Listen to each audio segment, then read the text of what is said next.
Hey y'all, welcome back to another video. Today we are learning how rich people think about money again, but the psychology of money. Like, how does money work? How can you use it to your advantage? And a little bit of the, social science of money for real. So if y'all ready to get into it, hit that like button for me and let's get into this video. Most people make the mistake of thinking that the difference between rich people, poor people, middle class people is how much money they have. I submit to you that how much money you have has more to do with whether you have the psychology of a rich person, a middle class person, or a poor person. So, and the difference between how much money you make, whether you're rich, poor, or middle class, has way more to do with your psychology than it does with your job. It has way more to do with your psychology than it does with the side of the tracks you grew up on. Has way more to do with your psychology than it does whether you're a man or a woman or whether you're black, white, Asian, or Hispanic, or whatever your ethnicity is. How much money you make is determined by whether you have the psychology of a rich person, a poor person, or a middle class person. And when I discovered that, it was like game changer for me. So I'm going to give you a little bit of perspective. I'm going to give you first lesson on perspective is this. So that's true. Like, if you have the mindset and the psychology of success, of winning, of greatness, of assets, of positive things, that's what you're going to get more of. If you have the psychology, the mindset of negativity, just work for the rest of your life for $25 an hour, then that's also what you're going to get. It just depends, like, what's built into your mind. It's a word that I need. I can't think of it right now, but when I figure it out, I'm going to let you. So if you are standing at an intersection. Paradigm. That's the word. How is your paradigm? That's going to determine the life that you get, the job that you work, the money that you make, your paradigm. So make sure you have a positive paradigm. And if you don't, shift. This is my best illustration of an intersection. You're standing at an intersection and you see an accident right there in that intersection. Now, you're probably wondering, why did I mark an intersection with a dollar sign? Because if you have an accident, I guarantee you it's going to cost you some money, right? Okay, and also for most people, if they make any real money in their life, they did it by accident. So those are the two reasons I marked the accident with a money sign. So if what you see, if four different people are standing on this intersection, right? What they see is going to be completely different because of one thing. What's that? That's their perspective. And if you think about it, your perspective on life is what contributes to your psychology. So your perspective on money, like if four people are looking at the same accident, did they see the same accident? Well, yeah, they saw the same accident, but did they see the same thing? They didn't. They all saw something different. Why? Because they were looking at it from a different perspective. So if we take this intersection and we convert that intersection from an intersection into a window, so now we've got a window with four different window panes, right? So how we look at money is going to be determined. Our money psychology, wow, it worked well. Our money psychology is going to be determined by the perspective we have. Where are you looking at money from? Are you looking at money from the perspective of a rich person, a poor person, or a middle class person? And so that's going to be the thing that determines your money. And so the first piece of the psychology of money is what's your psychology around making money? Well, if you're this person, your psychology around money, your name is probably Haj. We're going to call you Haj, right? You say, Haj, what's that mean? It means have a job. The way to make money is to have a job. What does that mean? That means you sell a whole bunch of your time for a little bit of somebody else's money, right? And the reason you do that is because your whole life you've been lied to. They told you your entire life that time is money. You've heard this your whole life. Time is money, time is money, time is money. Time is money is one of the most expensive lies you can ever buy. So don't buy the lie, it costs too much. So time is money. Time is not money. Time is infinitely more valuable than money. If you run out of money, you can get more money, but if you run out of time, you don't get more time, right? I don't think there's anybody here, if I said I would write you a check for $1 million a day today, that will clear the bank, by the way. I'll write you a check for $1 million today. How many of you want that money? All of you say, I want the money, I want the money. But if I said there's one stipulation, you have to end your life today. And now nobody wants it. Why? Because all of us know the potential of tomorrow is greater than any amount of money today that's going to cause us to lose all of our tomorrows. So hopefully what I'm saying is making sense to you. But if I said, if the doctor told you today, and you had $1 million, and all $1 million was your total life savings, and the doctor told you you were going to die, but there's an antidote, and it can save you, and it's going to cost $1 million, and it's worked 100% of the time, would you use that $1 million to buy that antidote? Of course you would. Why? Because intuitively in your soul knows that time is more valuable than money. But your mind has been tricked by the cultural hypnotic societal mechanism into believing that time is money. But time is money is a lie. Don't buy the lie. It costs too much. Okay? So then Time is not money. Time is more valuable than money. I used to think that time is money too. Like, no, I need to, be on time and do this and do that because time is money. But when you really think about it, your time is something that you can never get back. Money is something that you can get back. So I don't have the idea that, okay, just work every day, all day. If you work long enough time, I'm just gonna get enough money. I feel like if I use my time wisely and create something that can help other people, then I will make money because I'm using my time wise. But I'm not just saying time is money. No, how you use your time will create money. what you do is like, this have a job thing ain't working. So you go over here to this guy, and your name becomes Oj. You say, Oj, who's Oj? Oj is own a job. And most people, what they do, they think they want to become entrepreneurs, and so what they do is they go out and they buy a business, or they start a business where they are the only person working in that business. Well, that's not owning a business. Most people think they own a business. What they really own is a job. And I always said to people, well, you can get a job for free. Why would you want to go buy one, right? And so they're a person who goes out and buys some lawnmowers and they start a landscaping service. Or they go out and buy some buckets and some mops and they start a cleaning service. What you should do instead is you should figure out how to create a system. I love what Let's stop right there.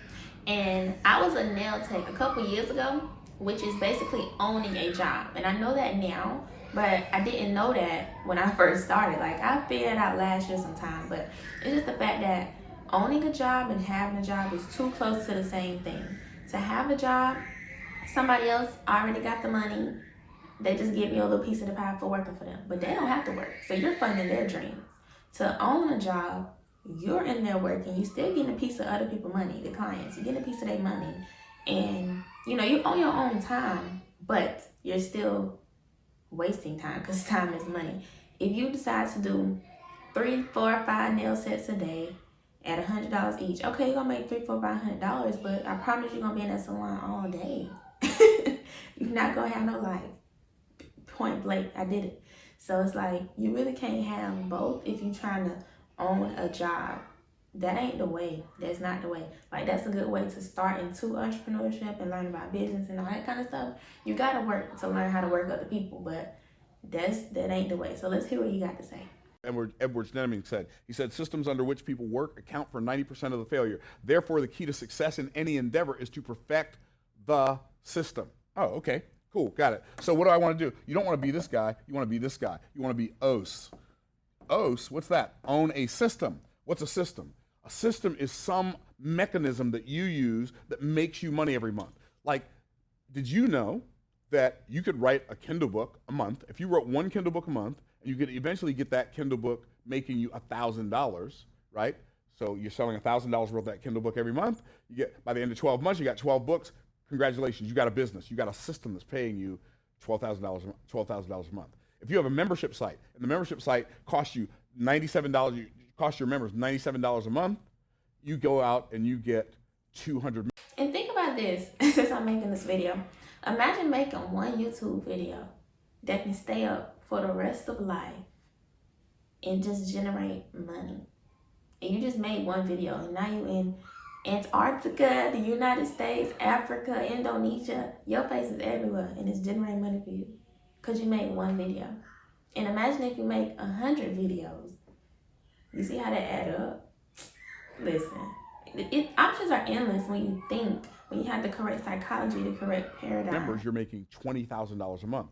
So think from a perspective of what kind of systems can I create that will pay me for the rest of my life. This is what a real business owner owns. A real business owner owns systems. So we have systems in place where we have hundreds and hundreds of dollars of book sales that come in every day, hundreds and hundreds, sometimes thousands and thousands of dollars of ticket sales for our events every day, and then we've got transactions of products and offers that we've created that because we own a system. And then the last guy you want to become is you want to become the. Listen to this, y'all. I own a membership, which is a system, and I didn't even know this because I teach girls how to start, grow, and scale their beauty businesses through confidence, strategy, and community. So I own a membership, basically like a mentorship, and it's me owning a system. It's gonna bring me money every month just by me doing nothing for it. Maybe talking to y'all a couple hours a month. So it's like, if this don't open your eyes up, like something should. SMS, SMS. Okay, we'll call him Sams. Okay, so Sams, what does Sams do? Sams sows money seeds. What do you do there? You're investing your money. You're planting your money in the ground and making that money grow out of the ground. So now over here, your systems are making money. Down here, this is why these two people are sad, because you're using your time to make money. You're using your time to make money. You're making more money, but you have less time. Over here, you're using. And that's all it's about. If y'all watch my last video, how to think like a rich person, you'll see that when bad money comes in, good money goes away. It goes into hiding. So you have to take that bad money to make good money. I feel like that's the key. Taking your money and investing it into things that's gonna make you a lot more money. Time to make money. You have neither money nor time. Over here, you have more money, but you have no time to enjoy it. When you come up here, now you're finally making more money and you have the time to enjoy it. And then ultimately, when this takes over this space, now you've got so much money coming in. You've got all the money you need and all the time to enjoy it. So what is the difference between the psychology of rich people, poor people, middle class people? And I'm going to end with this. So the poor people have the psychology that makes them think the primary purpose of money is to pay bills and buy stuff, right? That's the primary purpose of money, pay bills and buy stuff. So they'll go out and they'll find a job that gives them enough money to pay their bills and to buy stuff. Are y'all tracking? So what happens, if this is what you think the purpose of money is, you will always be poor. You're not poor because of the job you have. You got the job you had because your psychology was the psychology of poverty. Okay? So middle class people think the purpose of money is to create and maintain, I hope I spelled that right, good credit. Why? So they can pay their bills on time and buy stuff that they can't really afford. So that's what, so a middle class person, they'll get a job that makes more money so they can buy things on time and then pay off today's junk with tomorrow's money, right? That's the psychology of middle class people. Rich people believe that the primary, we're talking about primary, when we talk about psychology, I'm talking about the psychology between what you believe is the primary purpose a good way to put it. of money. So I want you to think about, just for a minute now, while you're watching this video, think about how you think about money. When you think about money, do you think about all the stuff that you got to pay for and there's never enough money? That's because you only decided to figure out how to make enough money to pay for the stuff you buy, right?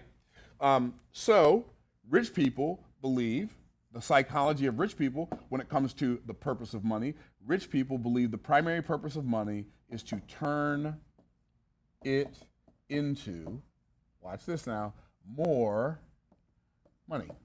So the first thing you do when you get $1 is you pay your electric bill, your water bill, your mortgage payment, your car insurance, your college loans, you buy food, you pay your utilities, you take yourself to the movies, or you take you and your family to the movies or out to dinner, and you spent this money.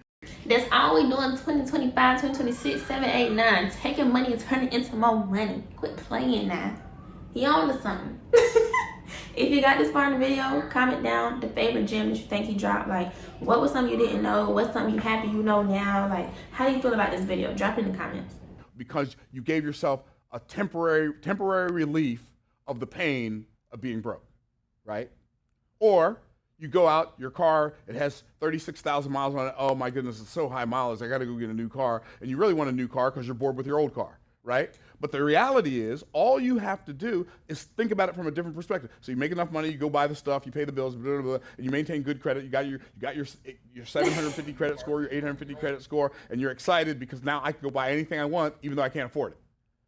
But when you really get it, when it really begins to make sense to you, what you're going to do is every time you get a dollar, you're going to say, how can I take this dollar and turn it into 2? How can I take this dollar and turn it into 10? How can I take this dollar and turn it into 20? How can I take this dollar and turn it into 30 or 100 or $500? Because when I can take this dollar and turn it into more dollars, in my book, From the Trash Man to the Cash Man, I called that holding on to your money long enough for it to get pregnant and have babies. You never spend the mama money, you only spend the baby money.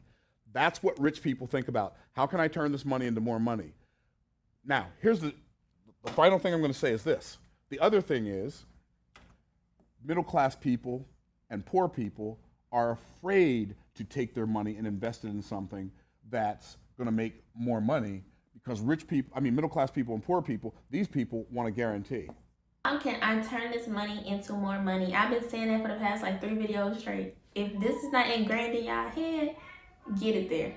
Every time I get money, I be thinking how can I make this money more money? And if I can't think of it right now, I am not gonna move until I figure it out. And then I'm gonna act and execute on it, plan it, and do that. So how can I make this money make more? Don't spend the mama money, spend the baby money. They want a guarantee, right? But rich people want an opportunity.